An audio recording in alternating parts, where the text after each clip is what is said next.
Asia గ్రంథం 9వ అధ్యాయం 6వ వచనం. ఏలయనగా మనకు శిశువు పుట్టెను, మనకు కుమారుడు అనుగ్రహింపబడెను, ఆయన భుజము మీద రాజ్యభారముండును.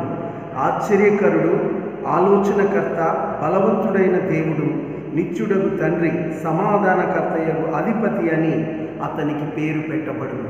వారు ఆయన గొప్పతనము ఎలాంటిది అంటే కొద్దిగా కొంచెముగా ప్రారంభమై అంచెలంచెలుగా మహాభివృద్ధి చెందిన విధానము ప్రభు అయిన యేసుక్రీస్తునందు చూస్తాం. ఎందుకు అంటే ఆ దైవవాక్య క్రమము ఏషియా గ్రంథం 9వ అధ్యాయం 6వ వచన వాక్య క్రమమును చూసినట్లయితే శిశువుగా కనపడే ప్రభువు ఆ తర్వాత కుమారుడుగా ఆయన నిరూపించబడడం, కుమారుడుగా కనపడటం, ఆ తర్వాత ఆయన భుజం మీద రాజ్యభారం ఉండడం, అదంతా కూడా పొడిగించబడుతుంది. ఎంత పొడిగించబడుతుంది అని అంటే ఆ వాక్యము చివరికి వచ్చేసేసరికల్లా చాలా విశాలపరచబడ్డది. ఒక శిఖరం అన్నమాట.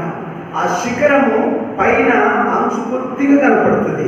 రాను రాను ఆ శిఖరము మరి భూతలమంతా వ్యాపించినట్లుగా అది ఉంటుంది. ప్రభువారు కూడా అలాంటి వాడే. ఆయన చేతి సహాయం లేక తీయబడిన చిన్న రాయి లాంటి వాడు, కానీ ఆయన భూతలమంతా వ్యాపించాడు. యేసు నామము ఎరగని వారు లేరు, యేసు నామము తెలియబడిన చోటు లేదు. ఆయన నామము భూమి ఆకాశములంతటా ప్రభావం గలదిగా వ్యాపించాడు. ఇంత గొప్ప ప్రభువు నీ ప్రభువు, నా ప్రభువు అయ్యాడు. ఈ ప్రభువునకు 5 పేర్లు ఇవ్వబడ్డాయని మనం చూసుకున్నాం. ఈ 5 పేర్లలో 2వ పేరు ఆలోచనకర్త, కౌన్సిలర్. ఆలోచనకర్తగా ఆయన ఉన్నాడు. దేవుడు ఆలోచనకర్తగా మన ఎడల ఆయన ఎలాంటి ఆలోచనలు కలిగి ఉన్నాడో ఆ ఆలోచనలను బట్టి ఈరోజు మనం దేవుని ఆరాధన వర్తమానం వినబోతున్నాం. God's thoughts towards his people. తన ప్రజల ఎడల దేవుడికి ఉన్న ఆలోచనలు, ఎలాంటి ఆలోచనలు ఉన్నాయి? ఈ సమయంలో మనం పాయింట్కు దేవుని వాక్యాన్ని బట్టి నేర్చుకుంటూ ముందుకు పోదాం. పాయింట్కి వద్దాం. Come to the point. ఇర్మియా గ్రంథం 29వ అధ్యాయం 11వ వచనం. ఇర్మియా గ్రంథం 29వ అధ్యాయం 11వ వచనం. నేను మిమ్మును గూర్చి ఉద్దేశించిన సంగతులు నేను ఎరుగుదును, రాబో కాలమునకు మీకు నిరీక్షణ కలుగునట్లుగా అవి సమాధానకరమైన ఉద్దేశములే కానీ హానికరమైనవి కావు. ఈ వాక్యమును నేను ధ్యానిస్తున్నప్పుడు ప్రభు నాకు కొన్ని క్రొత్త తలంపులను ఇచ్చాడు. జాగ్రత్తగా దాన్ని గమనించండి. ఇక్కడ ప్రభువారు ఇర్మియా గ్రంథం 29:11లో మాట, నేను మిమ్మును గూర్చి ఉద్దేశించిన సంగతులు నేను ఎరుగుదును. For I know the thoughts. నాకు ఆలోచనలు తెలుసు. That I think about you. మీ గురించి నేను ఏమి ఆలోచిస్తున్నానో, మీ గురించి నేను ఏమి ఆలోచిస్తున్నానో ఆ ఆలోచనలు నాకు తెలుసు అని దేవుడు అంటున్నాడు. గమనించండి, మన గురించి దేవుడు కొన్ని ఉద్దేశాలు కలిగి ఉన్నాడు. ఉద్దేశాలు అంటే ఆలోచనలు. ఎలాంటి ఆలోచనలు కలిగి ఉన్నాడు దేవుడు? ఆ ఉద్దేశాల గురించి మనం చూద్దాం. చూడండి, మనంతట మనము ఏ ఆలోచన మన గురించి చేయకపోవచ్చు, కానీ నిన్ను పుట్టించిన దేవుడు నీ గురించి కొన్ని ఆలోచనలు కలిగి ఉన్నాడు. నీ గురించిన ఆలోచనలు దేవుడు గొప్పగా ఉద్దేశించాడు. ఆ ఆలోచనలు నీకు తెలవు, ఆ ఆలోచనలు నాకు తెలవు. అంతేకాదు, ఆ ఆలోచనలు పక్కవారికి తెలియవు. దేవుడు నీ ఎడల ఉద్దేశించిన ఆలోచనలు, ఉద్దేశాలు అవి నీకు తెలవవు, నీ ప్రక్క ఉన్న వారికి తెలవవు. దేవుడికి తెలుసు. దేవుడు ఆ ఉద్దేశాలు నీ యందు నెరవేర్చుకోవడానికి ఆయన ఆలోచనకర్తగా తన ఉద్దేశాలను యందు నెరవేర్చుటకు ఇష్టపడుతున్నాడు. ఆయన ఉద్దేశాలు ఎంత గొప్పవో దేవుడి వాక్యాన్ని బట్టి చూద్దాం. రండి ఒకసారి లూకా సువార్త 1వ అధ్యాయం 20వ వచనం. లూకా సువార్త 1వ అధ్యాయం 20వ వచనం. మరియు నా మాటలు వాటి కాలమందు నెరవేరును. నీవు వాటిని నమ్మలేదు కనుక ఈ సంగతులు జరుగు దినం వరకు నీవు మాట్లాడక మౌనివై ఉండు అని అతనితో చెప్పాను. ఇక్కడ జకర్యాతో చెప్పబడిన మాట ఒకసారి గమనించండి. నా మాటలు వాటి కాలమందు నెరవేరును. దేవుడు తన ఉద్దేశాలు మన యందు నెరవేర్చడానికి కాలం నిర్ణయించాడు. జాగ్రత్తగా నేర్చుకో. దేవుడు ఒక కాలం నిర్ణయించాడు. ఆయన ఉద్దేశాలు ఆయన కాలంలో నీ ఎడల నెరవేరుస్తాడు. ఆయన ఉద్దేశాలు ఆయన కాలంలో నీ ఎడల నెరవేరుస్తాడు. ఇక్కడ దేవుడి కాలము జకర్యా జీవితంలో ఎప్పుడొచ్చింది అని అంటే, ముసలితనం ముందు కాన్పు ఉడిగిపోయిన తర్వాత ఎలిజబెత్కు, జకర్యా ముసలివాడైపోయిన తర్వాత ఇప్పుడు కాలం వచ్చింది. దేవుడి కాలము మన కాలం లాంటిది కాదు. మన కాలము వేరు, దేవుని కాలము వేరు. దేవుని కాలము అది ఆశ్చర్యం. దేవుని కాలము ఆయన కార్యం చేయడానికి ఉద్దేశించాడు. ఆ ఉద్దేశాన్ని బట్టి ఇప్పుడు ముసలి ఎలిజబెత్ కుమారుని కనబోతుంది అని దేవుడు తన ఉద్దేశాన్ని తెలియజేస్తున్నాడు. ఇది దేవుడి ఉద్దేశం, మనకు అర్థం కాదు. తర్వాత అదే లూకా సువార్త 1వ అధ్యాయంలో 34వ వచనంలో మరొక ఉద్దేశం గబ్రియేలు దూత ద్వారా తెలియజేయబడుతుంది. చదవండి. అందుకు మరియా, నేను పురుషుని ఎరగని దానిని ఇది ఎలాగ జరుగునని దూతతో అనగా, సర్వోన్నతుని శక్తి నిన్ను కమ్ముకొనును గనుక పుట్టబో శిశువు పరిశుద్ధుడై దేవుని కుమారుడు అనబడును. గమనించండి, ఇక్కడ యవ్వనస్తురాలతో మళ్ళీ దేవదూత మాట్లాడుతున్నాడు. అక్కడేమో ముసలమ్మతో గర్భవతి కాబోతుంది, కుమారుని కంటుంది అని చెప్పింది. ఇక్కడేమో కన్యక దగ్గరికి వచ్చింది. కన్యక దగ్గరికి వచ్చి ఆమెకు పెళ్లి కాలేదు, ఆమె కన్యక, ఆమెతో అంటున్నాడు నువ్వు ఒక కొడుకును కంటాడు. కాలమేనా? మానవికంగానైతే అది కాలం కాదు. కానీ దేవుని కాలంలో దేవుడు కార్యం చేయవాడు కనుక ఒక యవ్వనస్తురాలైన పురుషునెరగని కన్యకు దేవుడు ఆయన కార్యం చేయటం ఉద్దేశించాడు.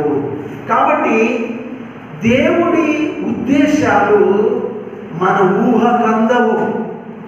ఊహకందని ఉద్దేశాలు మానవుల ఎడల ఆయన నెరవేరుస్తాడు. జాగ్రత్తగా వినండి.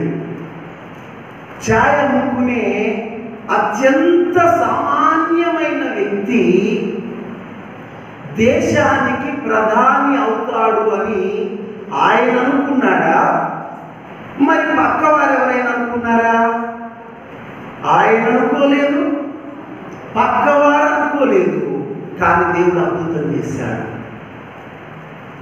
అంతేకాదు, దేవుని వాక్యాన్ని బట్టి చూసినట్లయితే ఇంకా పరిశుద్ధ గ్రంథ లేఖనాలలో ఎన్నో సత్యాలు దీని గురించి మనం చెప్పుకోవచ్చు. అట్టడుగు వర్గపు వాడు, అత్యంత తక్కువ నిమ్న జాతి వాడు, అంటరాని వాడు, దూరంగా త్రోసివేయబడిన వాడు, అతడు గొప్ప చదువరి అయి భారతదేశ రాజ్యాంగ కర్తగా రాజ్యాంగాన్ని నిర్మించేవాడుగా ఉంటాడు అని ఎవరైనా అనుకున్నారా? ఎవరు అనుకోలేదు. దేవుడు ఎంత గొప్పవాడు అనంటే నీ గురించి నీకేమీ తెలియదు, ఇంకెవరికి తెలియదు. దేవుడు నీ ఎడల గొప్ప ఉద్దేశాలు కలిగి ఉన్నాడు. అంతేకాదు, తెలంగాణ వస్తుంది అనుకున్నారా? ఎన్నిసార్లు ఉద్యమం లేచింది, ఎన్నిసార్లు ఉద్యమం అణిగిపోయింది. ఓ చిన్న వ్యక్తిగా, బలహీనమైన వాడుగా ఆ వ్యక్తి ఉద్యమాన్ని నడిపి ఆఖరికి ఆయనే ముఖ్యమంత్రిగా తెలంగాణ రాష్ట్రాన్ని పాలిస్తాడని ఎవరైనా అనుకున్నారా? ఆయన అనుకున్నాడా? ఎలా జరిగింది? దేవుడి ఉద్దేశాలు మనము గ్రహింపలేము. అసలు నీకు ఉద్యోగం వస్తుందని అనుకుంటువా? నువ్వు అనుకున్నావా? అసలు నీ జీవితము ఈ స్థితిలో ఉండదు అని నువ్వు అనుకున్నావా? నువ్వు అనుకున్నని విధంగా దేవుడు నీ ఎడల అద్భుతం జరిగించాడు. ఇవి ఆయన ఉద్దేశాలు గొప్పవి. ఎంత గొప్పవి అని అంటే 37 యోబు గ్రంథము 5వ వచనము, దీన్ని బట్టి మనం చదువుకోవాలి. యోబు గ్రంథం 37:5.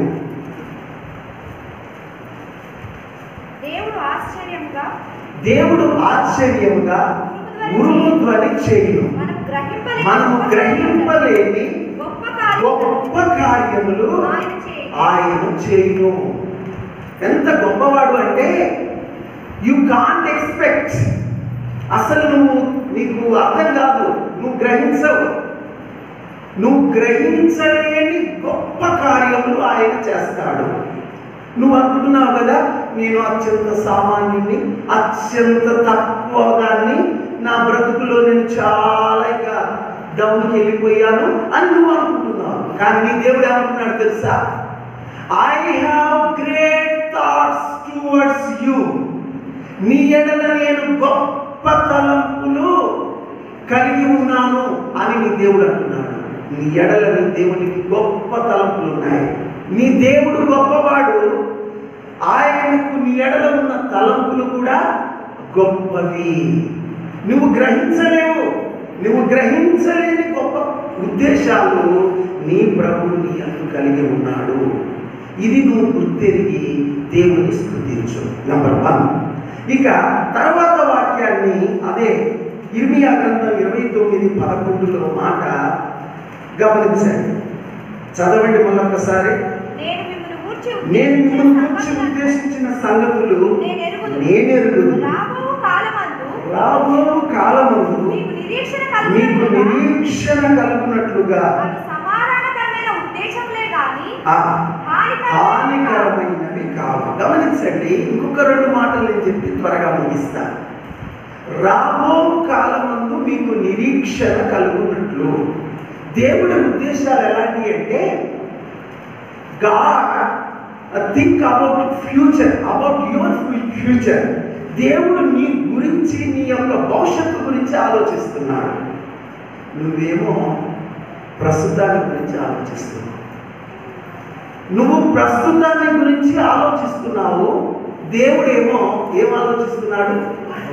నీ భవిష్యత్తు గురించి, రాబోయే కాలము, నీ యొక్క ఫ్యూచర్ గురించి దేవుడు ఉద్దేశాలు కలిగి ఉన్నాడు. నీ ఫ్యూచర్, దాని కొరకు ఆయన ఉద్దేశం కలిగి ఉన్నాడు. నువ్వేమో ప్రస్తుతాన్ని చూసుకొని బాధపడుతున్నావు. కానీ దేవుడి ఉద్దేశాలు రాబోయే కాలానికి నీకు మేలు కలిగే ఆలోచన ఆయన చేయబోతున్నాడు. ఆ ఆలోచన చేయడానికి దానికంటే ముందు దేవుడు మరొక పని చేయబోతున్నాడు. ఏం చేయబోతున్నాడు?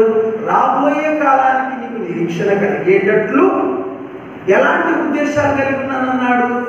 సమాధానకరమైన ఉద్దేశములే కానీ హానికరమైనవి కావు. The thoughts of piece, not of evil. ఇవి సమాధానకరమైన ఉద్దేశాలు కానీ హానికరమైనవి కావు. కాబట్టి దేవుడు మనకు సమాధానకరమైన ఉద్దేశాలను చూపిస్తాడు. సమాధానకరమైన ఉద్దేశాలు చూపిస్తాడు. ఈ సమాధానకరమైన ఉద్దేశాలలో ఆయన కొన్ని పరిస్థితులను జతపరుస్తాడు. ఏంటి ఆ జతపరిచే పరిస్థితులు అంటే హానికరమైన పరిస్థితులు. సమాధానకరమైన ఉద్దేశాలే కలిగి ఉన్నాడు, కానీ ఆ సమాధానకరమైన ఉద్దేశాలు నెరవేరడానికి హానికరమైన పరిస్థితుల గుండా నడిపిస్తాడు. ఇవి రెండింటినీ దేవుడు ఆయన బిడ్డల జీవితంలో కలిపాడు. సమాధానకరమైన ఉద్దేశం కలిగి ఉన్నాడు, దానితో పాటు హానికరమైన పరిస్థితులు కూడా నీతోనే ఉంటాయి. ఇది ఎలాగో ఒక్కసారి మనం దైవవాక్యాన్ని బట్టి చూద్దాం. రండి, ఆదికాండము 37వ అధ్యాయము 4వ వచనం. ఆదికాండము 37వ అధ్యాయము 4వ వచనం. అతని సహోదరులు తమ తండ్రి అతనిని తమ అందరికంటే ఎక్కువగా ప్రేమించుట చూచినప్పుడు వారు అతని మీద పగబట్టి గమనించండి, యోసేపు తన తండ్రి చేత ప్రేమించబడిన కుమారుడుగా ఎంత జాయ్ఫుల్ లైఫ్ కదా, ఆ మాటను బట్టి అర్థమవుతుంది. తండ్రి అతనికి ప్రత్యేకంగా చిన్న కొడుకని విచిత్రమైన వస్త్రాన్ని గుట్టించాడట. ఆ వస్త్రం గుట్టించినప్పుడు అన్నలు ఓర్చుకోలేకపోయారు. మా తమ్ముడు చిన్నోడు చేయబట్టి మా నాన్న మంచి వస్త్రం కుట్టించాడు, గాడ్ బ్లెస్ యూ తమ్ముడు అనాల్సిన వాళ్ళు, తమ్ముని మీద పగబెట్టుకున్నారు. తండ్రి ప్రేమించినందుకు తన తమ్ముని మీద పగబెట్టుకున్నారు. వాళ్ళకు పెద్దవాళ్ళే కానీ పెద్ద హృదయం లేదు. కొంతమంది పెద్దవాళ్లకు పెద్ద హృదయం ఉండదు. పెద్దవాళ్ళకు ఎలాంటి హృదయం ఉంటుంది? చిన్న పిల్లల లాంటి హృదయం ఉంటుంది. మరి కొంతమంది చిన్నవాళ్ళే అయినా పెద్ద హృదయం ఉంటుంది. యోసేపు మీద వారు పగబట్టారు. మంచి సంతోషకరంగా ఉన్నాడు. ఈ లోపక కాలం సంతోషంలో మంచిగా తండ్రితో ప్రేమించబడుతూ, తన సహోదరులతో తిరుగుతూ, తన సహోదరులతో కలిసి పనికి పోతూ, పడుకొని రాత్రి వేళ మంచి కలగన్నాడు. కలగని మళ్ళీ పగబట్టిన అన్నల్ని పిలిచాడు. మళ్ళీ చూడండి, అసలు యోసేపుకి తెలియదు వీళ్ళు పగబట్టిరని. అన్నల కమ్ అని అందరిని వాళ్ళు పిలిచాడు. పిలిచి 7వ వచనం ఏం చెప్తున్నాడు చూద్దాం. మనం చేతిలో పనులు కట్టుచుంటిమి, నా పని లేచి నిల్చుండగా నీ పని నా పని చుట్టుకొని నా సాష్టాంగపడనని చెప్పాను. పొలంలో మనము పనులు కడుతున్నాం, వ్యవసాయ పనులు కడుతుగా మెద. ఆ పనులు కడుతూ ఉండగా మీరంతా నాతోటే ఉన్నారు, మీ పనులు నా పనులు సాష్టాంగ పడ్డాయి. యథార్థంగా చెప్పాడు, ఉన్నట్టు చెప్పాడు. చిన్న పిల్లోడు కదా, కల్లా కపటం తెలియదు కదా, ఉన్నట్టు చెప్పాడు. వాళ్ళేమంటారు తెలుసా? అయితే నువ్వు మమ్మల్ని ఏళ్తావా, నువ్వు మాకు అధికారి అవుతావా అన్నట. ఫస్ట్ ఏమో పగబట్టిన ఉంది, తర్వాత ఆ మాట అనంతరం అంట వాక్యం ఏముంది చూడండి. అతని మీద మరింత పగబట్టి. నేను గమనించాను, పగబట్టిరి, మరింత పగబట్టిరి. మరింత కంటే మరి అని వస్తుంది ఒక చోట. నేను గమనించాను లేఖనం కదా. 4వ వచనంలో అతని మీద పగపట్టి అనే మాట మనం చూస్తాం. తర్వాత దేవుని వాక్యాన్ని బట్టి మనం చూసినట్లయితే మరి పగబట్టి ఎక్కడుంది? 6వ వచనంలో మరి పగబట్టిని మరీ పగబట్టింది. తర్వాత వచనంలో ఏముంది? మరింత పగబట్టి. చూడండి, ఒక చెడు ఆలోచన, చెడు హృదయము మనలో పుడితే అది పెరుగుద్ది. అసలు పుట్టకూడదు. పుట్టింది అంటే ఇక అది చెట్టులాగా ఎదుగుతుంది. వీళ్ళలోనేమో పగ, మరింత పగ. ఇక మనోడేమో దేవుడి సమాధానకరమైన ఆలోచనలు పొందుతూనే ఉన్నాడు. మళ్ళీ ఒక కళ. ఈసారి కళ ఏంటో తెలుసా? సూర్య చంద్ర నక్షత్రాలు నాకు సాష్టాంగపడ్డాయి. 11 నక్షత్రాలు సాష్టాంగపడ్డాయి. సూర్యుడు సాష్టాంగపడ్డాడు, చంద్రుడు సాష్టాంగపడ్డాడు అని చెప్తున్నాడు కలగని. 8, 9 ఇంటి దగ్గర చూడండి. అప్పుడు ఆ 11 మంది ఏమంటారు తెలుసా? అయితే 11 నక్షత్రాలు అంటే ఎవరు? 11 మంది వాళ్ళ సహోదరులు. సూర్యచంద్రుడు అంటే ఎవరు? తల్లిదండ్రులు. వీళ్ళు కూడా సాష్టపడ్డారని దేవుడు ఇతనికి బయలుపరుస్తున్నాడు. ఏ ఉద్దేశాలు ఇవి? సమాధానకరమైన ఉద్దేశాలు దేవుడు బయలుపరుస్తున్నాడు. కానీ పక్కనే హానికరమైన ఆలోచనలు చేసేవాళ్ళు కూడా ఉన్నారు. దేవుడేమో నీకు సమాధానకరమైన ఉద్దేశాలు వెల్లడి చేస్తున్నాడు, నీ పక్కనే నీకు హానికరమైన ఉద్దేశాలు చేసేవాళ్ళు కూడా ఉన్నారు. ఇది సమాధానకరం ఉంది, ప్లస్ హానికరమైన ఆలోచనలు చేసే తలంపులు గలవారు కూడా ఉన్నారు. ఇది సమాధానకరం. ఇది మంచి ఉద్దేశాలు దేవుడు బయలుపరుస్తున్నాడు యోసేపుకు. ఇప్పుడు ఇక హానికరమైన ఉద్దేశాలు అందులో ఇంక్లూడ్ అయింది. నేను చెప్పాను కదా, తన సహోదరుల దగ్గరికి తండ్రి చిన్న కుమారుని పంపాడు. చూడండి హానికరమైన ఉద్దేశాలు ఎలా ఉన్నాయో చూద్దాం రండి. 39 ఆదికాండం 19. కాబట్టి ఆదికాండం అదిగా 37 ఆదికాండం 37 దేవుడు 19 వచ్చింది. వారు ఇదిగో ఈ కలడు కనవాడు వచ్చుచున్నాడు, చంపి ఇక్కడున్న గుండెలో పారవేసి ఇష్టంగా తినివేసినని చెప్పుదాము. చూడండి, దేవుడేమో సమాధానకరమైన ఉద్దేశాలు ఇచ్చాడు. ఇప్పుడు ముందుకు వచ్చాడు, తన సహోదరుల దగ్గరికి వచ్చాడు. సహోదరులు దూరం నుండే చూసి అంటున్నారు వీడిని చంపాలి, ఎందుకంటే వారు గొర్రెలు గాయవారు కనుక తన అన్నల క్షేమ సమాచారం తెలుసుకుందామని వచ్చాడు. క్షేమ సమాచారం తెలుసుకుందామని తమ్ముడు వస్తే తమ్మునేమో చంపాలని చూస్తున్నారు అన్నలు. ఎందుకు తమ్ముని చంపాలి? అసూయపడ్డారట. నేను పగబట్టిరి, మరింత పగబట్టిరి. చివరికి ఏమన్నా తెలుసా వాక్యం? అసూయపడిరి. అతని మీద ఏపడ్డారట. చూడండి ఆ కింది భాగంలో అసూయపడిరి అనే మాట ఉన్నది. అతని సహోదరుడు ఎన్నో వచ్చిన అది 11 వచ్చిన. కాబట్టి అసూయపడ్డటువంటి ఈ అసూయ ఏం చేసిందంటే చంపడానికి ప్రయత్నం చేసింది. దేవుడేమో సమాధానకరమైన ఉద్దేశాలు ఇస్తున్నాడు, వీళ్ళేమో చంపాలన్న ఉద్దేశంతో ఉన్నారు. ఇది మరి దేవుడు ఎరగడా? దేవుడు ఎరుగు. మీ ఎడల కూడా నా ఎడల కూడా దేవుడు ఆలోచనలు సమాధానకరంగా ఉన్నా మనకు హాని చేసే వారు కూడా పొంచి ఉన్నారు. అయినా భయపడాల్సిన పని లేదు, ముందుకు పోతూనే ఉన్నారు. చంపాలనుకున్నారు. ఎమ్మటే వాళ్ళ పెద్ద అన్న అంటాడు, అదే వీడు మన సహోదరుడు వీళ్ళు చంపుతాడు, నేను గుంటలో పడేయన్నాడు. చూడండి, అక్కడే డైల్యూట్ చేశాడు దేవుడు. అసలు ఫస్టే చంపాలనుకున్నారు కానీ వాళ్ళ ఆలోచనలలో దేవుడు దూరి వీడు మన సహోదరుడు, వీడిని చంపడం వల్ల ప్రయోజనం నీకు గుంటలో దోయండి అని ఆలోచించాడు. గుంటలో దోసినప్పుడు వీళ్ళు చక్కగా ఆనందించున్నాడు. మళ్ళీ వీడిని చంపాలన్న ఆలోచన వచ్చినప్పుడు అలా ఉన్న యూదా ఇంకొక సహోదరుడు అంటాడు, వీడు మన రక్త సంబంధి, వీడిని ఎందుకు మనం చంపేది? ఇక్కడగా మిద్యానీయులు వెళ్ళిపోతున్నారు, వీళ్ళకు మనం వీడిని అమ్మేద్దాం. చూడండి, వాళ్ళది ఆలోచన ఏం చేశాడు దేవుడు? డైల్యూట్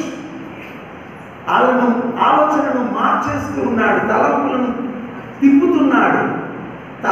ఆ విధంగా అతని గుంట నుంచి బయటకు తీశాడు. ఇది దేవుడేమో మంచి ఆలోచనలు చెప్పాడు, సమాధానకరమైన ఉద్దేశాలు చెప్పాడు, కానీ జరిగే పరిస్థితులు ఎట్లున్నాయి? హానికరమైన పరిస్థితులు. ఐగుప్తుకు ఆఖరికి మిద్యానీయులకు 29వ వచనం ప్రకారము చూడండి, రూబేను 30వ వచనం ప్రకారం 30 కదండి 28, మిద్యానీయులైన వర్తకులు ఆ మీదుగా వెళ్ళుచుండగా వారు ఆ గుంటలో నుండి యోసేపును పైకి తీసి ఇస్మాయిలులకు 20 తురుముల వెండికి అతన్ని అమ్మివేసి వారు యోసేపును ఐగుప్తుకు తీసుకొని ఈయన దగ్గర లేకుండా చేశారు.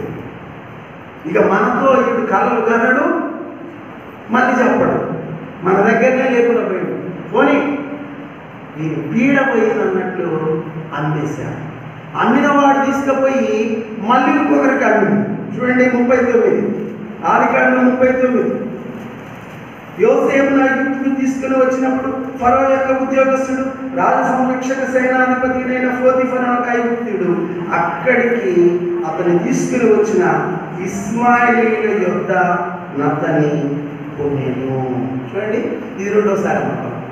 వాళ్ళు కొనుక్కున్నారు, మళ్ళీ వాడు తీసుకొచ్చి ఐగుప్తులో పోతీఫర్కు అమ్ముకున్నాడు. ఎంత బాగుంటుందంటే, కానీ దేవుడు యోసేపుకు తోడున్నాడు.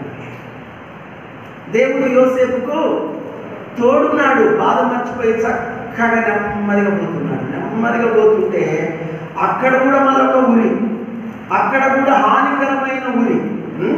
ఏంటిది హానికరమైన ఊరి? పోతీఫర్ భార్యే హానికరమైన ఊరి.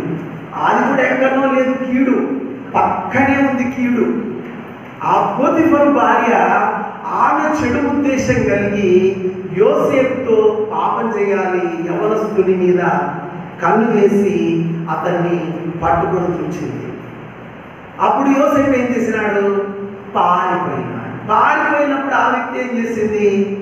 నీవు పారిపోతావా, నీ సంగతి చెప్తానని తన భర్త రాగానేనట, నీ దాసుడు నా ఎడల ఇలా చేసినాడని అంటే మండిపడ్డాడట.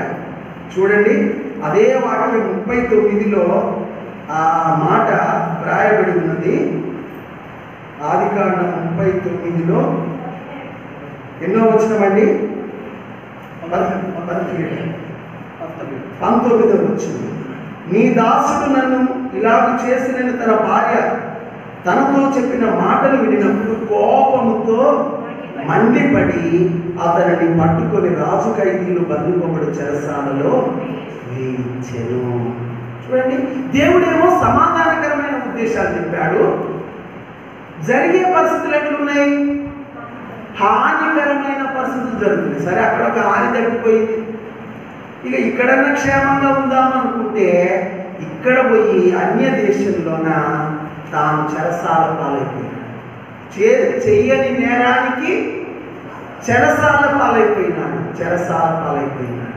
ఇది హానికరమైన ఉద్దేశాలు కల్పించే వ్యక్తులు పక్కనే ఉన్నారు.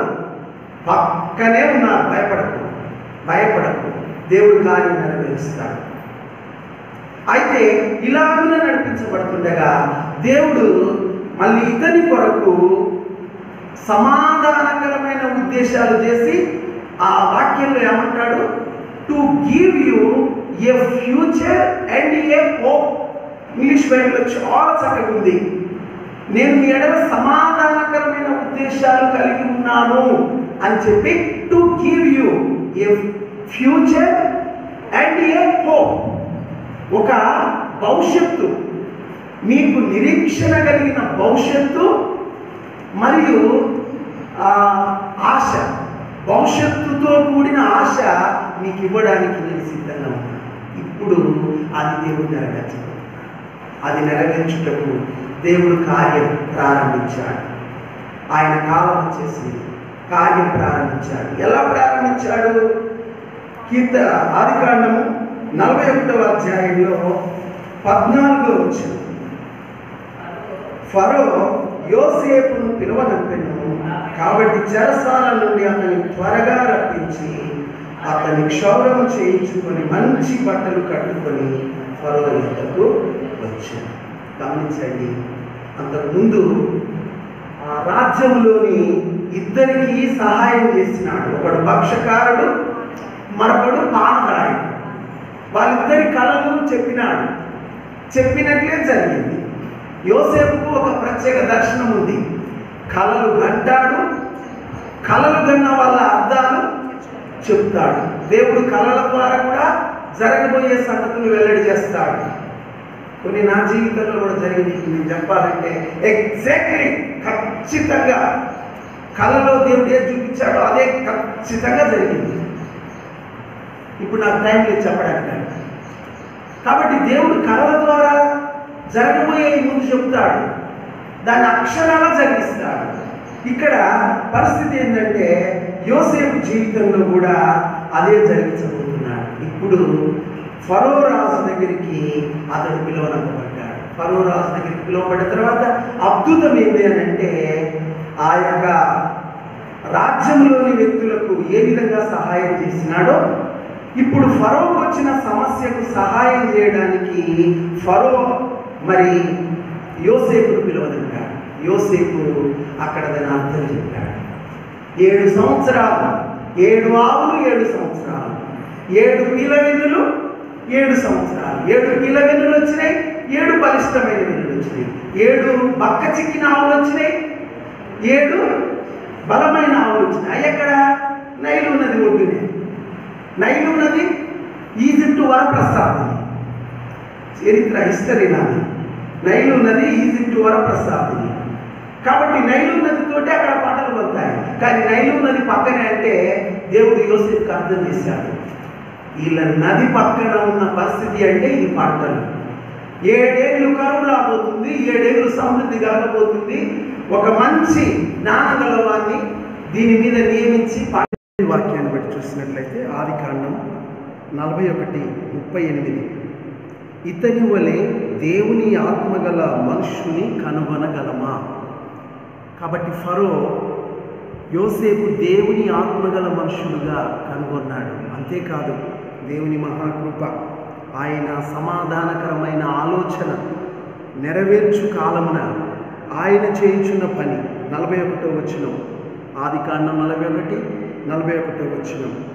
ఫరో, చూడుము, ఐగుప్తు దేశమంతటి మీద నిన్ను నియమించి ఉన్నాను అని యోసేపుతో చెప్పెను.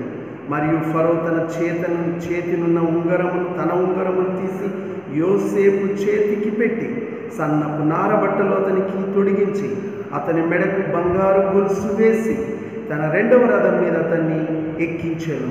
అప్పుడు వందనం చేయుడని అతని ముందర జనులు కేకలు వేసిరి. దేవునికి స్తోత్రం. ఎక్కడైతే అవమానించబడ్డాడో, ఎక్కడైతే తాను నిందపాలైనాడో అక్కడనే దేవుడు అతన్ని ఆశీర్వదించినాడు. సమాధానకరమైన తన ఉద్దేశాన్ని ప్రభువు నెరవేర్చుకున్నాడు. ఈ విధంగా యోసేపు ఎడల దేవుడు తన యొక్క సంకల్పం, సమాధానకరమైన ఆలోచన నెరవేర్చుకున్నట్లు మన ఎడల కూడా నెరవేర్చుకున్నవాడై ఉన్నాడు. తిరిగి చివరిగా మనం చూసినట్లయితే ఆదికాండం 50వ అధ్యాయంలో 18-19 వచనాలు. మరియు అతని సహోదరులు పోయి అతని ఎదుట సాగిలపడి, ఇదిగో మేము నీ దాసులమని చెప్పగా యోసేపు, భయపడకుడి, నేను దేవుని స్థానమందున్నానా? మీరు నాకు కీడు చేయనుద్దేశించితిరి గాని నేటి దినమున జరుగునట్లు, అనగా బహు ప్రజలను బ్రతికించున్నట్లు అది మేలుకే దేవుడు ఉద్దేశించాడు. కాబట్టి యోసేపుకు కీడు చేయాలని చూశారు, కానీ దేవుడు అది మేలుకే ఉద్దేశించాడు. యోసేపు తన సహోదరులకు, తన ఇంటి వారికి అందరికీ తానే పోషకుడైనాడు. ఈ విధంగా దేవుడు మన ఎడల కూడా సమాధానకరమైన తన ఉద్దేశాలను నెరవేర్చు దేవుడై ఉన్నాడు. అందును బట్టి మనం ప్రభువును స్తుతించ బద్దులమై ఉన్నాం.